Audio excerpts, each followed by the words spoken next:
selamat siang Sobat Millennial and Gen Z, bertemu kembali di hari Senin di program POV Times bersama saya Gilang Pandutanaya. Udah masuk di pertengahan bulan Desember tahun 2024, waduh ini apakah hawa-hawa liburan udah mulai kepikiran? Nah, di tengah aktivitas Sobat Millennial and Gen Z di pertengahan bulan ini tentunya kami memberikan informasi yang terbaru di mana kami akan membahas di program ini mengenai sudut pandang maupun sikap dari editorial mengenai topik yang sedang hangat diperbincangkan bersama pemimpin redaksi IDN Times, Mbak Uni Lubis. Selamat siang Mbak Uni. Siang Gilang, siang juga teman-teman Millennial and Gen Z dimanapun kalian berada ya. Sehat Mbak Uni kabarnya? Sekarang mendingan dibanding minggu yang lalu yang saya batuk pilek sampai sendirian Mbak ya? Kamu nggak ketularan, jadi saya monolog. Sekarang udah mendingan. Alhamdulillah. Jaga kesehatan ya teman-teman. Ini cuacanya emang lagi musim-musim yang mendung terus Mbak ya, hujan terus ya, jadi hujan. harus jaga kesehatan. Mbak, ada dua topik yang akan kita bahas di siang hari ini yang sedang viral juga di berbagai media sosial. Yang pertama adalah mengenai pernyataan Presiden Prabowo di acara puncak HUT ke-60 Golkar yang menyebut jika ini mengusulkan kepala daerah dipilih langsung oleh DPRD. Pernyataan ini pun merespon dari pernyataan Ketua Umum Partai Golkar, Bahlil Lahadalia, yang menyoroti pelaksanaan pilkada seperti pilkades. Nah, Mbak melihat ini apakah ini sebuah kemunduran atau seperti apa respon dari IDN Times termasuk dari Mbak Uni? Ya, kalau kami di IDN Times tuh melihatnya memang semuanya sepertinya sedang merasa sangat lelah ya. Jadi memang dari Februari 2014 pemilu memilih anggota DPR, DPRD, kemudian juga presiden, wakil presiden, lalu kemudian prosesnya dari pemilu itu baru dilantiknya tanggal 20 Oktober, cukup lama ya. Jadi di tengah itu ada berbagai macam diskusi, debat, politik, berkaitan dengan pilpres segala macam, lalu kemudian tanggal 27 November itu adalah pilkada serentak di lebih dari 500 provinsi, kabupaten, kota. Jadi memang kalau dilihat dari segi melelahkan iya. Dan mungkin yang paling merasakan kelelahan itu nggak cuman rakyat sebagai pemilih ya, tetapi juga partai-partai politik ya, termasuk mereka-mereka yang berlaga. Jatuhnya jadinya mahal. Kita tahu dari di level pemilu legislatif saja beberapa tamu yang kita undang di sini mengatakan sampai 40 miliar untuk bisa dapat satu kursi di DPR. Jadi dengan sistem proporsional terbuka tentunya yang kritiknya dari semua pihak itu adalah biaya untuk terpilih itu menjadi sangat mahal, sehingga bisa menimbulkan moral hazard kalau misalnya dia untuk dapat kursi itu begitu mahalnya, maka dugaannya pada saat dia 5 tahun itu adalah masa payback periodnya.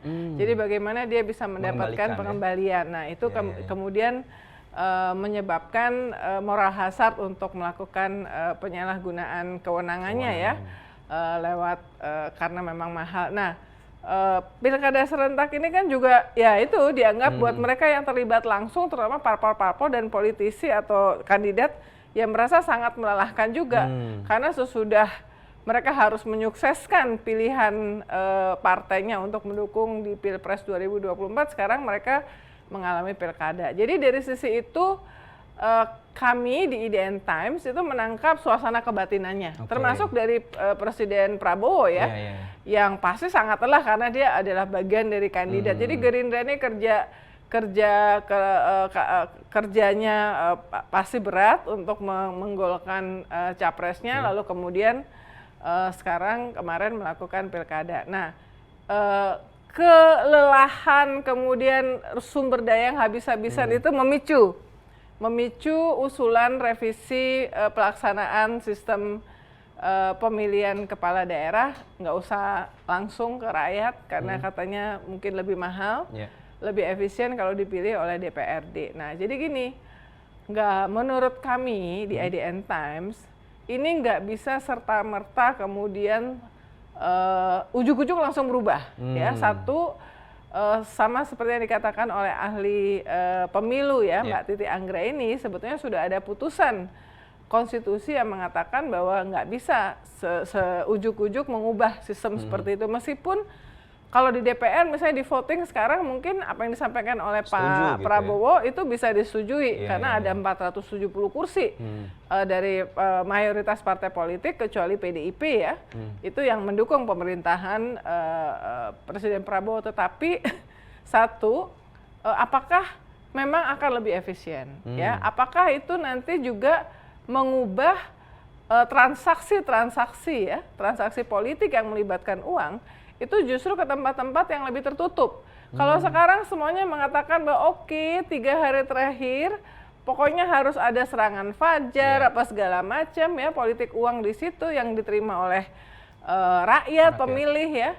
Tapi sekarang tetap ada politik. Kalau misalnya itu nanti terjadi, jadinya dipilih oleh DPRD, bukan berarti politik uang nggak ada, tetap ada, tetapi itu ada di ruang-ruang tertutup. Beda sasaran. Jadi transaksinya ada di ruang tertutup, dan ini mengembalikan hegemoni kekuasaan kepada elit-elit politik yang ada di DPRD.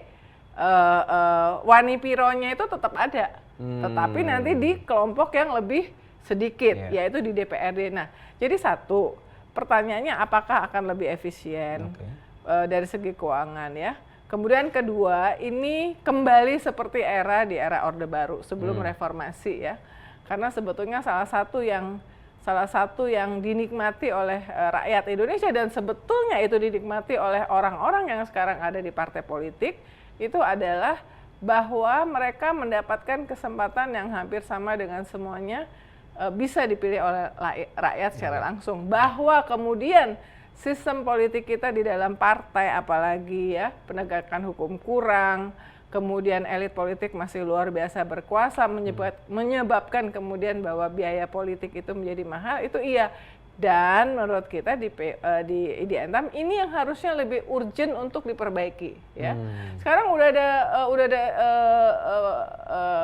diskusi juga sebelumnya, apakah sistem proporsional terbuka yang katanya mahal dan memang mahal ini perlu direvisi dengan sistem proporsional tertutup. Bahkan minggu yang lalu saya ikut sebuah diskusi ya, misalnya apakah sistem proporsional tertutup itu lebih ramah bagi caleg perempuan ya. Karena misalnya kalau proporsional tertutup, kemudian kesempatan buat perempuan untuk mendapatkan kursi apakah lebih bagus, biayanya lebih sedikit. Jadi tetap semuanya itu ternyata sistem apapun itu selalu ada kelebihan kekurangan ya. Tidak menutup sama sekali soal politik uang yang katanya mau dikoreksi. Karena apa? Karena memang partai politik kita yang harus direformasi. Justru ya. Harus ada transparansi, kemudian juga sistem yang transparan, akuntabel, sehingga memang orang-orang yang dicalonkan, orang-orang yang kemudian didukung itu adalah orang-orang yang layak, bukan orang-orang yang satu mungkin karena dia punya uang ya, sehingga bisa melobi elit parpol. Kedua, dia punya nama ya, punya nama, karena itu tidak perlu menjadi kader lama langsung dapat kursi. Nah, itu yang selama ini terjadi. Jadi kami di IDN Times melihat ucapan Presiden Prabowo yang ingin merevisi ya sistem pemilihan kepala daerah ini mesti sangat hati-hati kita melihatnya, karena ini bertentangan dengan semangat reformasi Mei 98. Dan sebetulnya orang-orang yang ada di partai politik saat ini itu adalah menikmati hasil dari reformasi. Cuman kok mereka kemudian merasa, wah sekarang udah waktunya nggak kayak gini lagi, kita sudah ada di hegemoni partai politik, kita udah mendingan kekuasaannya dikembalikan kepada kita dan lewat calon lewat anggota DPRD untuk pemilihan kepala daerah. Jadi kami melihatnya ini harus sangat hati-hati dan sebaiknya tidak dilakukan karena masih banyak prioritas yang perlu dilakukan, program-program utama dari pemerintahan Presiden Prabowo Subianto itu lebih penting ya ketimbang memicu wacana dan menggulirkan upaya-upaya untuk merevisi sistem pemilu untuk daerah. Itulah sudut pandang dari IDN Times mengenai ucapan Presiden Prabowo ya. Nah, Mbak, terkait informasi yang kedua, nggak kalah viral juga di berbagai sosial media. Ini ada kasus penganiayaan yang menjadi korban adalah dokter koas. Nah, tersangkanya saat ini adalah sopir dari keluarga yang salah satunya anaknya juga merupakan dokter. Ini katanya adalah karena tidak kesesuaian dengan jadwal piket. Jaga, ya. Nah, ini penganiayaan ini mengingatkan kita, Mbak, terkait kasus Mario Dandi versi 2 yang berantem adalah anak sama anak gitu, tapi yang ujung-ujungnya menimbulkan korban. Nah, ini seperti apa Mbak melihatnya, Mbak?